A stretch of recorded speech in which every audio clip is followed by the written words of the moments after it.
स्वागत है आप सभी का आपकी अपनी क्लासेस कन्फर्म क्लासेस में। नमस्कार, मैं हूं कन्फर्म क्लासेस से प्रिंस दुबे और आज आपके बीच फिर से लेके आ गया हूं एसएससी जीडी कांस्टेबल के लिए 12 क्वेश्चन की 12वीं क्लास। जी हां दोस्तों, आज हमारी यह 12वीं क्लास होने वाली है और अच्छी बात यह है कि हमने हर क्लास में 12 ही क्वेश्चन किए थे। लगभग आपको डेली 30 से 40 मिनट इस क्लास को देना ही है। अगर आपको आने वाले एग्जाम में मैथ वाले पोर्शन में फुल में से फुल मार्क्स चाहिए है तो इस सीरीज को स्किप मत करना। सारी क्लास आपको देख लेनी है। अगर क्वेश्चन बनते हैं तो बहुत अच्छी बात है, यानी आप एग्जाम के बहुत करीब हैं, और जो नहीं बनता है उसे आपको सीख ही लेना है, अपनी कॉपी में नोट डाउन कर लेना है। ठीक है ना दोस्तों। तो एसएससी जीडी कांस्टेबल अगर आपको क्लियर करना है तो एक भी क्वेश्चन आपको मिस नहीं करना है और ना ही वीडियो को स्किप करना है। ठीक है ना। चलिए तो देखते हैं कि आज का पहला क्वेश्चन क्या है। देखिए, एसएससी जीडी कांस्टेबल 2025 में आया हुआ क्वेश्चन है। 21 सेंटीमीटर व्यास वाले एक गोले का पृष्ठीय क्षेत्रफल सेंटीमीटर स्क्वायर में ज्ञात कीजिए। क्षेत्रफल वैसे भी सेंटीमीटर स्क्वायर या मीटर स्क्वायर में ही होते हैं। ठीक है ना। तो हमें बताना है किसका, व्यास वाले गोले का। तो आपको फॉर्मूला याद होना चाहिए, और अगर आप फॉर्मूले याद करके भूल भी जाते हैं तो मैंने आपसे कहा था कि आप बताना, तो मैं उसके लिए एक क्लास लेके आऊंगा और क्लास में ही मैं आपको सारी चीजें समझा दूंगा। तो आपको याद करने की जरूरत नहीं पड़ेगी, आप उसे देख के ही उस आकृति को याद करेंगे कि गोला है, अर्धगोला है, क्या है, तो उसको देखते ही उसका जो भी फॉर्मूला होगा ऑटोमेटिकली याद आ जाएगा। तो गोला है, गोले का हमसे पूछा है दोस्तों पृष्ठीय क्षेत्रफल। गोले का पृष्ठीय क्षेत्रफल होता है 4 पाई आर वर्ग, यही होता है जी। तो करना क्या है कि 4 पाई का मान सभी को पता होता है 22/7 होता है, और आर वर्ग, आर का मतलब होता है त्रिज्या, आर का मतलब होता है त्रिज्या यानी कि रेडियस। हमें व्यास दिया है, व्यास है हमारा 21, तो त्रिज्या जो होती है वह होती है व्यास की आधी, यानी कि व्यास है हमारा 21 तो त्रिज्या होगी 21/2। किसी भी संख्या को आधा करना है तो बटे 2 करते हैं, तो त्रिज्या हो गई हमारी 21/2, यानी आपको यहां लिखना है 21/2, आर की वैल्यू है ये, और लिखना है 2 बार।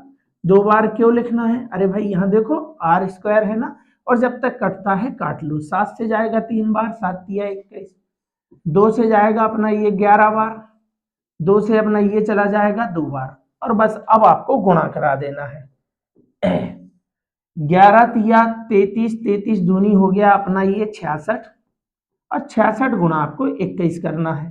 तो 66 एकम यहाँ इस तरीके से कर लो आप, अगर 21 का याद इस तरीके से करेंगे कम पहाड़ा पढ़ना पड़ेगा।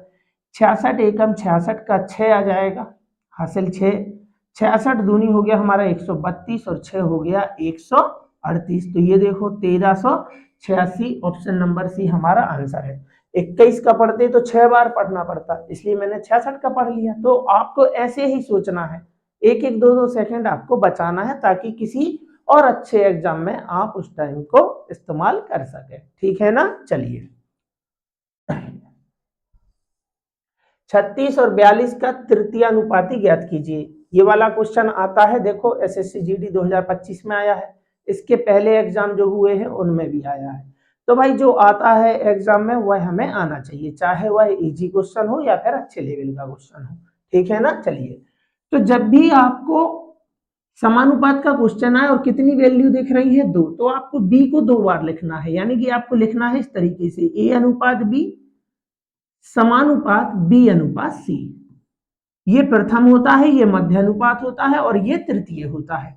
तो हमसे तृतीय पूछा है, यानी बाकी हमें दिए हैं, वैल्यू हमें लिख लेना है 36 42 समानुपात 42, और तृतीय पूछा, यानी आपको यहां सी लिख देना है। अब तरीका क्या होने वाला है, तो तरीका होने वाला है बाहर का बाहर से गुणा, यहां अंदर का अंदर से गुणा, यानी हम लिखेंगे 36 गुणा 80 बराबर 42 गुणा 42। ठीक है ना। और बस सी यही रह जाएगा, इसका पक्षांतर कर लेंगे 42 गुणा 42, और ये 36 गुणा में है, पक्षांतर करोगे नीचे आ जाएगा। कोई फॉर्मूला याद नहीं करना है, एक ही समझ है, बाहर का बाहर से गुणा अंदर का अंदर से। जिनको मालूम है कि 36 नीचे जाएगा वो यहीं से इसको काट सकते थे। 36 को काटना है, 6 से जाएगा, 6 छः 36, 6 7 42, फिर 6 एकम 6 7 42, 6 से काट दिया, 6 छः 36, 6 7 42, 6 एकम 6 7 42, 7 सतैया 49 हमारा आंसर है। ठीक है ना। तो ये क्वेश्चन एक आपका आता ही है समानुपात वाला। चलिए,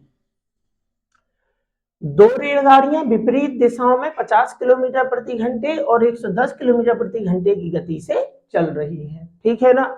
तो किस दिशा में चल रही है? विपरीत। और विपरीत दिशा में जब रेलगाड़ी चल रही है और उसने बताया है कि उनके द्वारा एक दूसरे को पार करने में 12 सेकंड लगे हैं, तो वो रेलगाड़ियां चल रही है एक दूसरे को पार भी कर रही हैं और उसने बताया है कि विपरीत दिशाओं में। जैसे ही विपरीत दिशा देखें आप, दोनों रेलगाड़ी की चाल आपको जोड़ देना है, यानी 110 और 50 हो गया अपना 160 किलोमीटर प्रति घंटे। लेकिन हमने तो ट्रेन को दौड़ाया है 12 सेकंड। अभी हमारी ट्रेन दौड़ रही है किलोमीटर प्रति घंटे में, 1 घंटे दौड़ रही है। किलोमीटर प्रति घंटे का मतलब होता है 1 घंटे में 160 किलोमीटर, ऐसा बोला है। जबकि ट्रेन को तो चलाना है 12 सेकंड, क्योंकि उसने बताया है कि 12 सेकंड में पार हो गई है। तब हमें क्या करना है? 12 सेकंड दौड़ाने के लिए इस चाल को बदलना पड़ेगा, यानी मीटर प्रति सेकंड में कन्वर्ट करना पड़ेगा। किलोमीटर से मीटर प्रति सेकंड बनाना है, यानी बड़ी यूनिट से छोटी यूनिट, तो छोटी संख्या का गुणा, यानी 5 का गुणा और 18 नीचे आ जाएगा। ये आपको याद करना है। 5/18 कटता है, काट लो। 2 से जाएगा 9 बार और 2 8 16, शून्य का शून्य। अब नहीं कट रहा है, यानी कि आपको लिख लेना है कि 80 गुणा 5/9। ये अपनी चाल आ गई मीटर प्रति सेकंड में। किसी ने हमसे चाल पूछी है? नहीं पूछी है, तो हमें और बारीक नहीं काटना है, और नहीं काटना है, ना ही दशमलव में लिखना है। ये हमारी चाल हो गई कि ये मीटर प्रति सेकंड, और 1 सेकंड में हम चल रहे हैं, मीटर प्रति सेकंड हमारी चाल आ गई ना, ये होता है मीटर प्रति सेकंड। 1 सेकंड में 80 गुणा 5/9 मीटर जा रहे हैं। होता होगा, पता नहीं कितने मीटर हुआ, लेकिन यही है हमारी चाल मीटर प्रति सेकंड में। 1 सेकंड में इतना, तो 12 सेकंड में कितना, यानी यहीं पे गुणा आपको 12 का करा देना है मीटर प्रति सेकंड में बदलने के बाद। अब देखो और कट जाएगा, 3 तिया 9, 3 चौके 12। ठीक है ना। अब बस आपको क्या कराना है? गुणा कराना पड़ेगा, क्योंकि यूनिट डिजिट से नहीं हो पाएगा। या फिर जब भी नीचे 3 होता है, यहाँ आप अंदाजा लगा सकते हैं, जब भी नीचे 3 होता है और ऊपर आप भाग कराते हैं, तो या तो लास्ट में दशमलव 3 3 आता है, या फिर लास्ट में 6 6 आता है। इसके अलावा और कुछ नहीं आएगा। तो लास्ट में 3 3 एक ही ऑप्शन में है दशमलव के बाद, क्योंकि इसके बाद अगर आप कोई उसकी लंबाई घटाएंगे, उसने बताया है कि दूसरी रेलगाड़ी की लंबाई, तो जब ट्रेन को पार करती है तो वह खुद की लंबाई और दूसरी ट्रेन की लंबाई के बराबर चलती है। तो दोनों की लंबाई यहाँ निकल के आएगी, क्योंकि दोनों की लंबाई के बराबर ट्रेनें चली हैं। उसमें से हम 500 घटाएंगे तो जो भी आएगा, अगर दशमलव में यहाँ आता है, तो बाद के जो अंक होंगे दशमलव के बाद के, वो तो वही आएंगे। तो 3 से भाग करने पर या तो लास्ट में 3 3 आता है या 6 6 आता है। पिछले वाले क्वेश्चन में कल हमने देखा था, उसमें 6 6 था, तो एक ही में 3 3 है, इसलिए हमने ये हटा दिया, क्योंकि ये जो संख्या है वह पूर्णांक में है। अब करना क्या है? गुणा करा लो, 8 पंचे 40, 8 पंचे 40 और 4 चौके 16, यानी कि यहाँ आ जाएगा अपना 1600। 1600 बटे 3 कराएंगे आप, भाग करा दीजिए। 3 5 15, बचा 1, 3 तिया 9, 3 तिया 9, रखा दशमलव, 3 तिया 9, 3 तिया 9, तो 3 3 3 3 आता जाएगा। बता दो कौन से ऑप्शन में लास्ट में 3 3 है? एक ही में है, यानी ऑप्शन नंबर 1 हमारा आंसर होगा। क्लियर चाहिए है? तो ये जो 533.33 मीटर आई है, ये दोनों रेलगाड़ी की लंबाई है, क्योंकि कॉन्सेप्ट हमें मालूम ही होगा, जब रेलगाड़ी को पार करती है तो खुद की लंबाई और दूसरी जो रेलगाड़ी है उसको पार कर रहे हैं, उन दोनों की लंबाई के बराबर उन्हें चलना होता है। तो 12 सेकंड में चले हैं 533.33 मीटर, ये दोनों की लंबाई है, जिनमें से एक रेलगाड़ी 500 मीटर की है, तो इसमें से एक रेलगाड़ी की लंबाई हमने निकाल दी, तो बचा यहाँ 33.33, और मैंने आपको पहले ही बताया था कि आप ऑप्शन के साथ जा सकते थे। ठीक है ना। चलिए, 75 किलोमीटर प्रति घंटे की गति से चल रही एक ट्रेन समान दिशा में, तो देखो मैंने आपको एक के बाद एक क्वेश्चन बता दिए। इसमें लिखा है विपरीत दिशा, विपरीत दिशा में, यानी आमने सामने से जब ट्रेनें आती हैं, या कोई भी वाहन आते हैं तो विपरीत दिशा में उनकी चालें जुड़ जाती हैं। लंबाई पे कभी भी फर्क नहीं पड़ेगा, ट्रेन ट्रेन को पार करती है, लंबाई हमेशा जुड़ती है, किसी भी दिशा में जाओ। 75 किलोमीटर प्रति घंटे की गति से चल रही एक ट्रेन समान दिशा में 30 किलोमीटर प्रति घंटे की गति से चल रही दूसरी ट्रेन को 108 सेकंड में पार कर जाती है। अब समान दिशा बोला है, समान दिशा में चालें घट जाती है, तो 75 में से 30। अब इसमें पार कौन करेगा? जो ट्रेन आगे चल रही है, पीछे से आने वाली ट्रेन अगर उसको पार कर रही है तो जो पीछे से ट्रेन आ रही है वो उसकी चाल ज्यादा होगी, यानी तेज चाल वाली धीमी चाल वाली को पार करेगी। कभी भी धीमी चाल वाली तेज चाल वाली को पार नहीं कर पाएगी, स्वाभाविक सी बात है।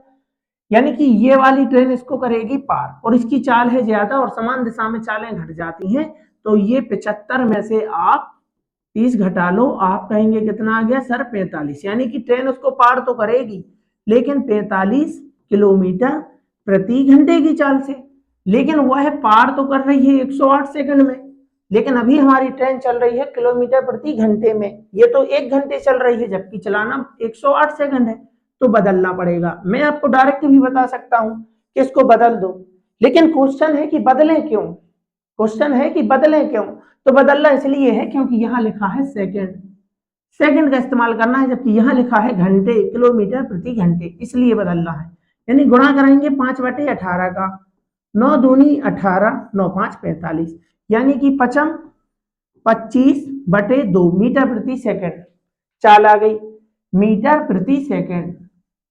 और नहीं काटना है, ना ही यहाँ दशमलव में लिखना है, ठीक है ना। तो 25/2 मीटर प्रति सेकंड आ गई हमारी चाल और 108 सेकंड चलना है।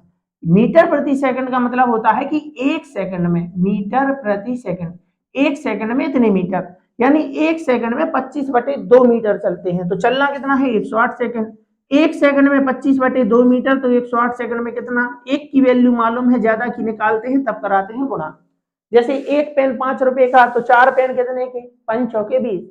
1 की वैल्यू मालूम थी, ज्यादा की निकाल रहे हैं तब कराते हैं गुणा। 1 सेकंड का मालूम है कि 25/2 मीटर चलते हैं, तो 108 सेकंड में कितना है? 1 की वैल्यू मालूम है, ज्यादा की निकालना है तब कराते हैं गुणा।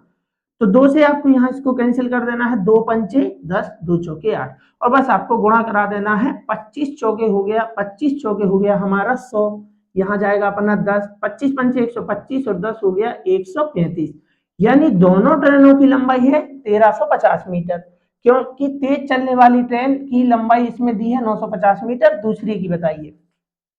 तो ट्रेन ट्रेन को पार करती है तो वह दोनों की लंबाई के बराबर ही चलेगी, चाहे आप समान दिशा में जाओ चाहे विपरीत दिशा में।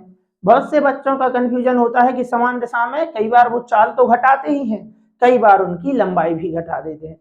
तो प्यारे बच्चे, लंबाई पर कभी भी फर्क नहीं पड़ेगा, चाहे आप समान दिशा में ट्रेन से ट्रेन पार करा दो, चाहे आप विपरीत दिशा में ट्रेन से ट्रेन को पार करा दो, उनकी लंबाई आपको हमेशा जोड़ना ही है, यानी कि ट्रेन हमेशा चलेगी दोनों की लंबाई के बराबर। उसका फर्क पड़ता है सिर्फ चाल पर, समान दिशा में चालें घट जाती हैं, विपरीत दिशा में चालें जुड़ जाती हैं, ठीक है ना। तो ये दोनों की लंबाई है 1350 मीटर, जिसमें से एक की लंबाई है 950, तो इसमें से 950 निकाल लिया, बच गया हमारा शुद्ध 400, यानी कि दूसरी ट्रेन की लंबाई है 400 मीटर, ठीक है ना।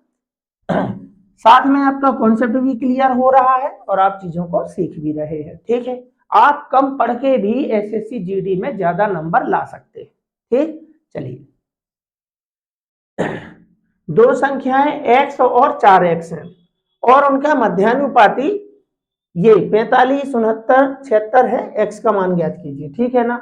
इस तरीके का क्वेश्चन आपके एग्जाम में और भी कई शिफ्टों में देखा गया था एसएससी जीडी 2025 में, आप सीख लो।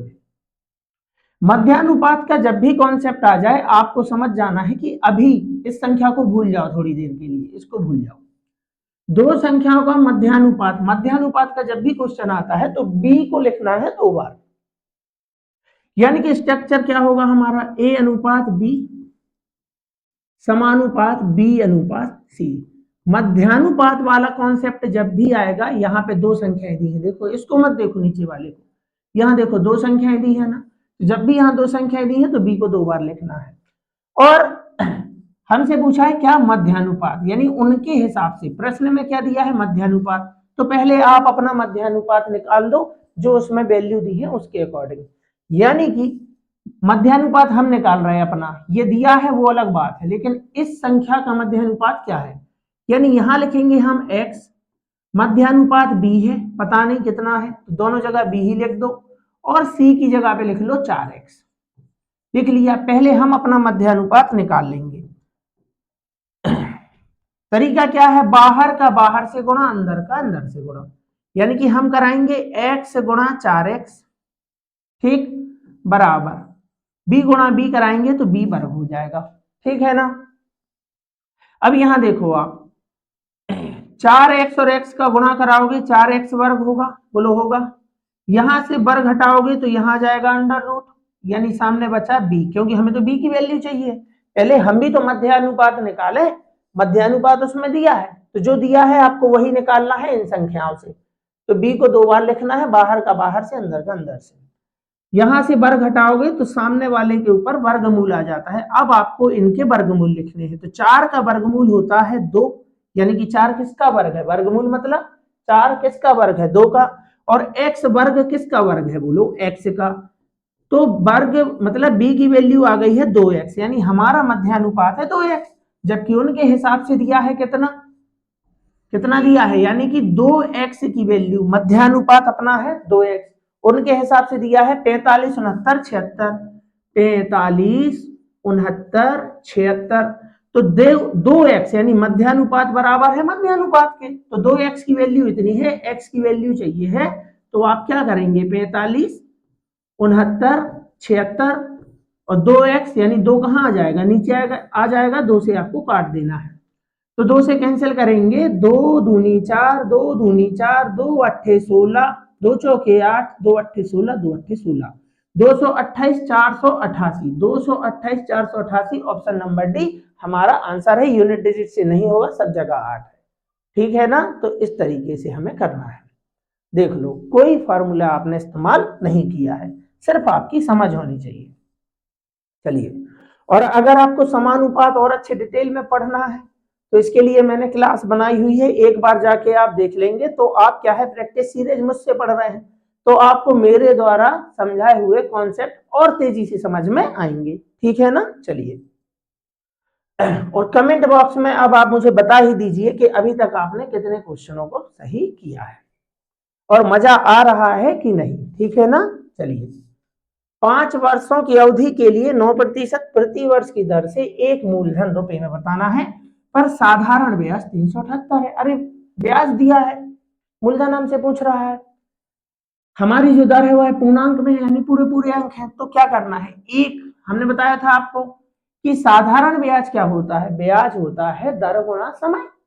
1 साल का ब्याज 9% है तो 5 साल का होगा 45%, और ब्याज हमें दिया है, उनके हिसाब से ब्याज है 378, हमारे हिसाब से ब्याज है 9 5 45, और हमसे पूछा है मूलधन, मूलधन होता है 100, मूलधन होता है 100, क्यों, क्योंकि 45% ब्याज मिला, प्रतिशत हटाया तो 45/100 हुआ कि नहीं, और ब्याज किस पर मिलता है, मूलधन पर, तो नीचे वाली संख्या मूलधन है, ये ब्याज है, इसलिए भी 100। और प्रतिशत में कभी भी आप कुल निकालो, जिसके आधार पर गणना होती है वह निकालो, वह हमेशा 100 होता है, और मैंने आपको यहां भी बता दिया, यानी मूलधन चाहिए है तो आप लिखो 100, ठीक है ना।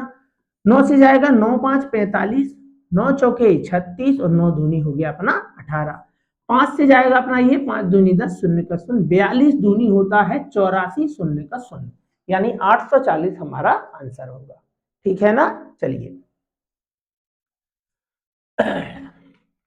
खाद्य पदार्थों पर 30% और 20% की 2 क्रमिक छूट है, तो मैंने आपको क्रमागत वाले ढेरों सवाल अभी तक करा दिए।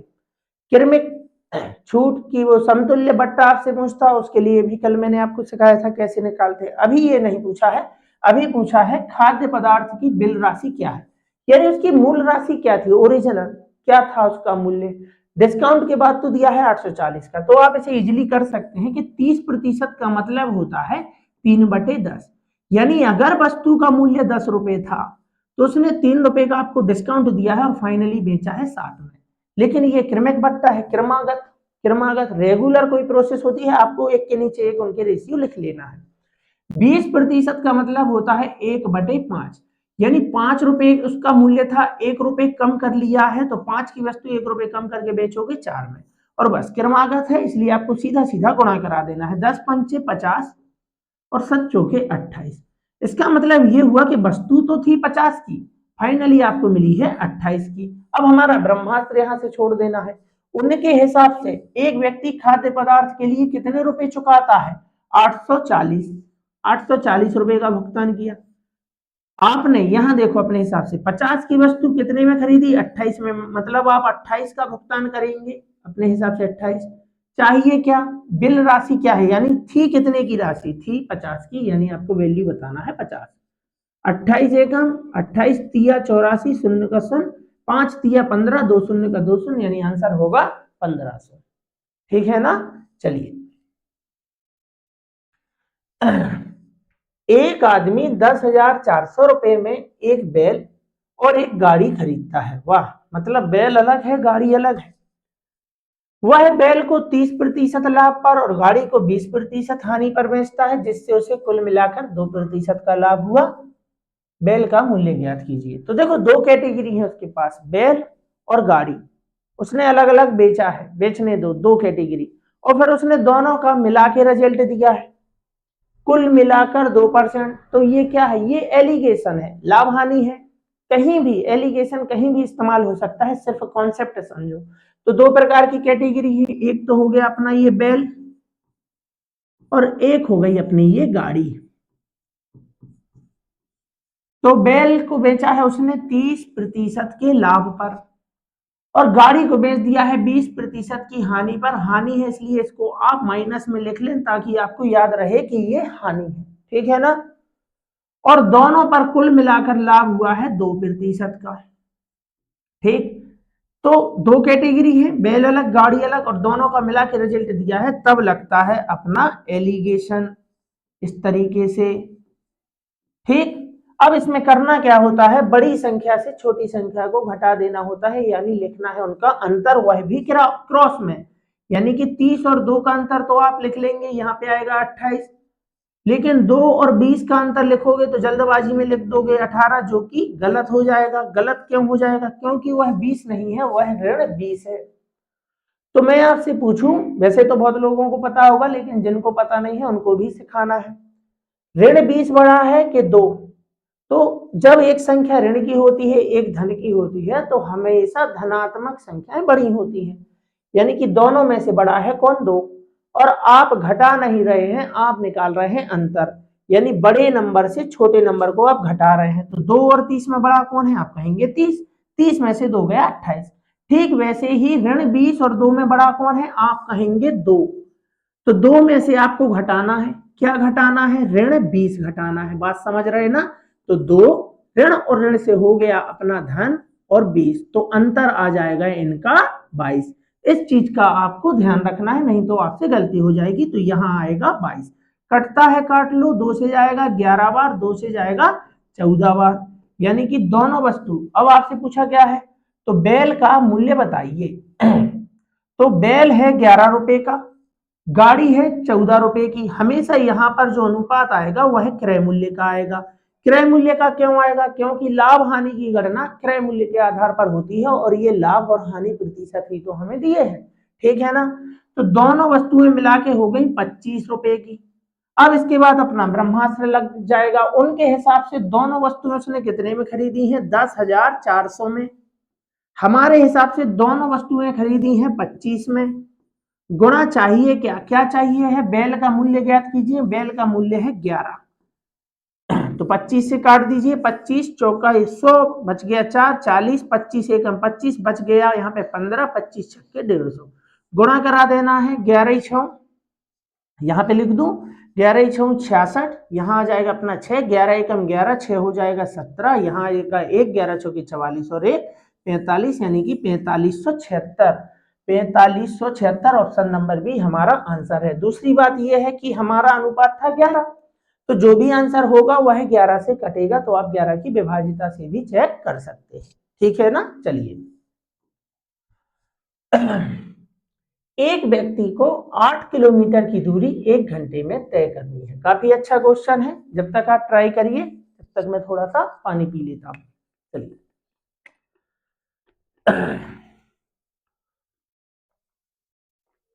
जब तक वीडियो को थोड़ा शेयर कर दीजिए और कमेंट बॉक्स में लिख दीजिए कि हाँ सर हमें बेहतरीन तरीके से समझ में आ रहा है और ऐसे ही क्लास आप लाते रहिए, तो थोड़ा सा क्या है मुझे एनर्जी मिलती है ये काम करने के लिए।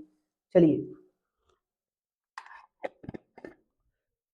किसी भी काम को करने के लिए मोटिवेशन जरूरी है, प्रोत्साहन जरूरी है। तो मैं आपको मोटिवेट करता रहता हूँ, बीच बीच में आप भी कर दिया करें हमें भी, तो थोड़ा सा क्या है कि मैं इस काम को थोड़ा और एनर्जी के साथ करने लग जाऊं, उस हिसाब से आपको कमेंट कर देना है।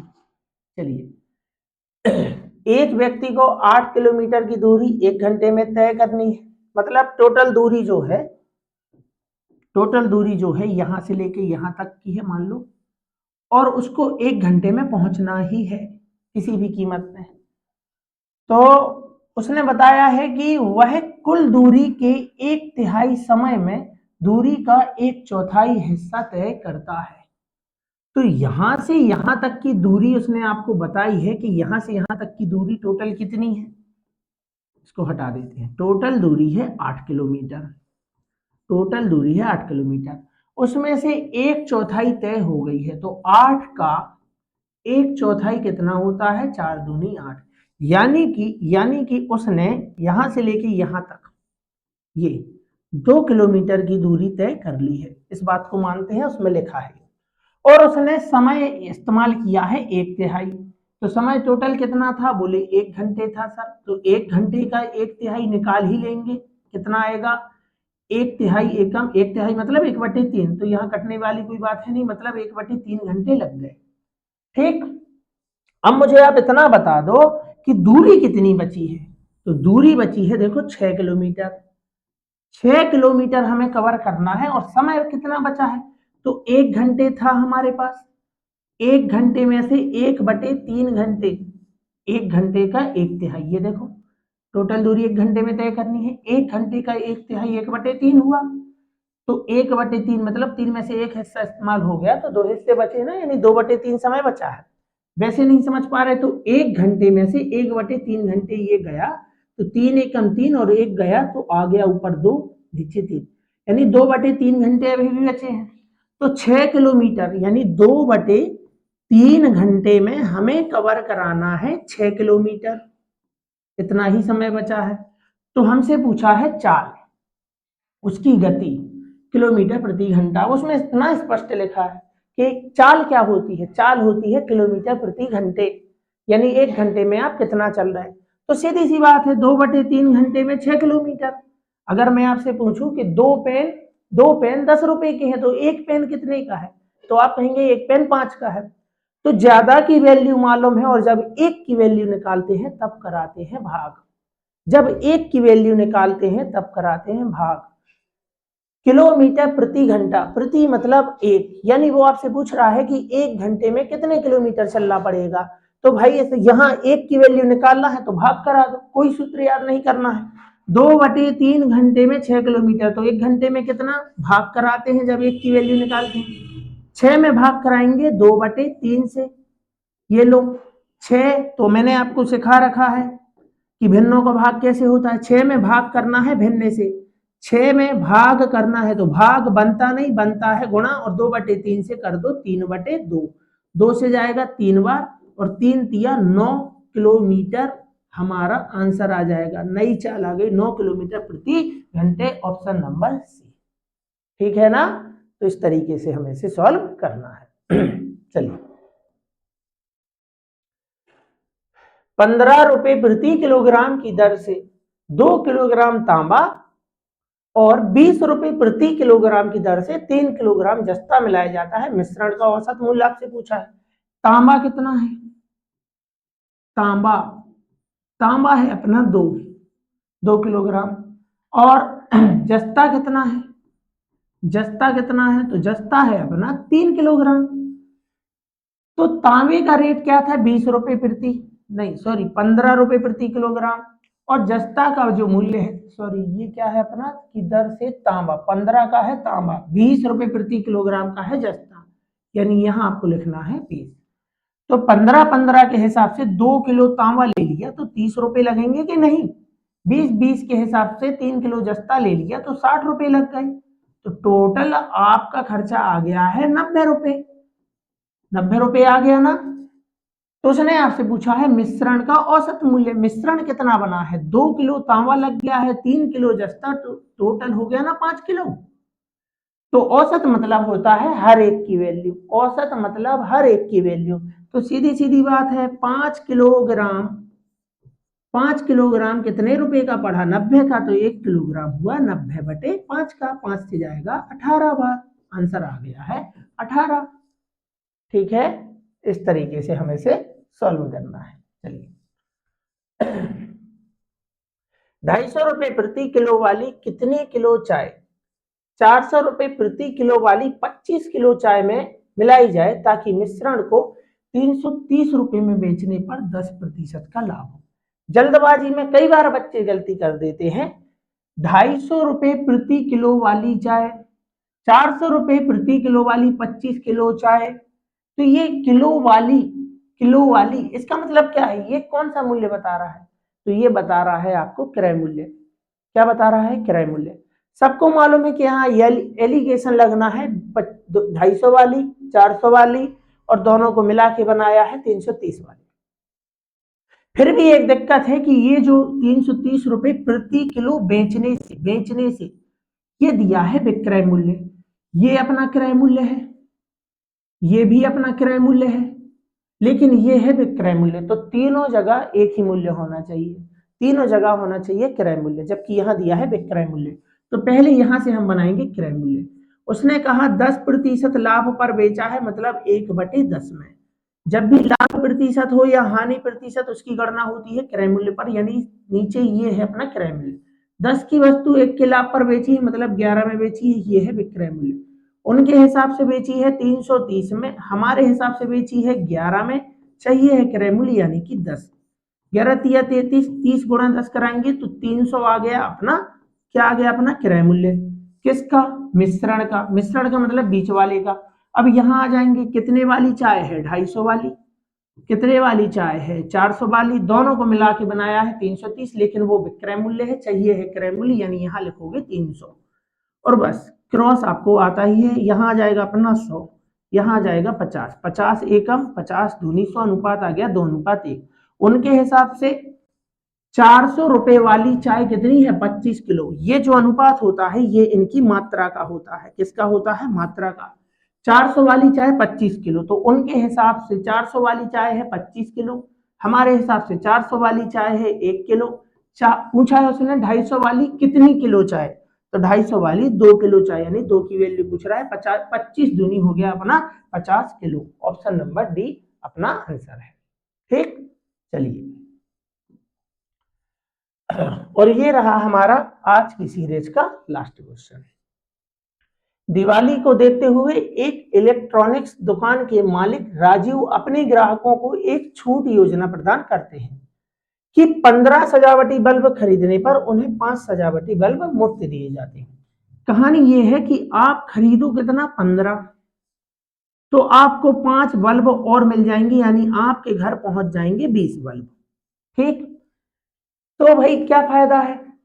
ग्राहक क्या बोलेगा, ग्राहक ये बोलेगा कि हम खरीद तो रहे हैं 15 बल्ब, लेकिन मिल रहे हैं हमें 20, क्योंकि 5 हमें उसके साथ मुफ्त में मिल रहे हैं।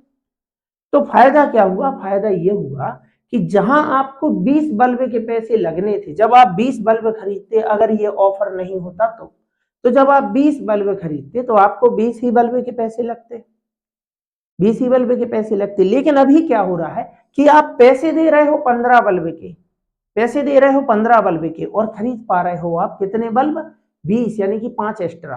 अब क्या करें, यानी कि पैसे लगने थे, अगर मैं मान लूं हर एक बल्ब कितने रुपए का है, 1 रुपए का, तो 20 बल्ब आप खरीदते तो आपको 20 रुपए लगते कि नहीं। एक बल्ब अगर 1 रुपए का है, मैंने मान लिया अपने मन से, तो 20 बल्ब खरीदते तो 20 रुपए लगते कि नहीं। लेकिन नहीं, आपको पैसे लगे हैं मात्र और मात्र 15 बल्ब के, तो 15 बल्ब के कितने रुपए होते, 15 रुपए। तो यही तो आपका डिस्काउंट है कि जहां आपके 20 रुपए खर्च होने थे वहां आपके 15 हुए हैं और आपको 5 रुपए का मिल गया है फायदा। तो 5 का आपको डिस्काउंट मिल गया कितने पर? 20 पर। बन गई भिन्न, बनाना है प्रतिशत, गुणा करा दो 100 का। यानी कि ये हो गया आपका मार्केट प्राइस और ये हो गया आपका सेलिंग प्राइस। ठीक है ना? कि 20 बल्ब की मतलब जब आप 20 बल्ब खरीदते तो आपको 20 ही बल्ब के पैसे लग जाते, लेकिन ऑफर की वजह से आपको 20 बल्ब मिल रहे हैं लेकिन पैसे लग रहे हैं 15। ठीक है ना? यानी 20 रुपए की वस्तु आपको कितने में मिल गई है? 15। तो यही तो आपका डिस्काउंट है। तो 5 एकम 5 चौके 20 और 1/4 का मतलब होता है 25%। और काटना है काट लो, लो 4 हो गया, 4 से जाएगा 25 बार। ठीक है ना? तो आंसर है 25%। एसएससी एमटीएस में आया था, अब आएगा आपके एग्जाम में। तो चलिए आज की सीरीज हमारी 12 क्वेश्चन की हो गई है। आई होप कि आपको बहुत अच्छे तरीके से समझ में आया होगा और आप बड़े आनंद के साथ चीजों को सीख रहे होंगे। तो चलिए ऐसे ही मेहनत करते रहिए, एक दिन आपकी मेहनत जरूर रंग लाएगी। कई बार आपका क्या है कि जर्नी में समय लग सकता है, लेकिन ऐसा नहीं हो सकता कि अगर आप मार्ग पर चल रहे हैं तो मंजिल तक पहुंचे ही नहीं। तो सफलता एक दिन में नहीं मिलती है, लेकिन एक दिन जरूर मिलती है। पास होने के लिए हमें कई बार हो सकता है फेल भी होना पड़े, तो सफल वही होता है जो पहले असफल हुआ हो। इसलिए किसी भी प्रकार की चिंता ना करें, किसी भी प्रकार के डिप्रेशन में ना जाएं। आने वाला समय आपके लिए बहुत अच्छा है और आप आने वाले समय में निश्चित तौर पर सफल होंगे। तो चलिए फिर मिलते हैं अगली क्लास में, तब तक के लिए आप सभी का बहुत बहुत धन्यवाद।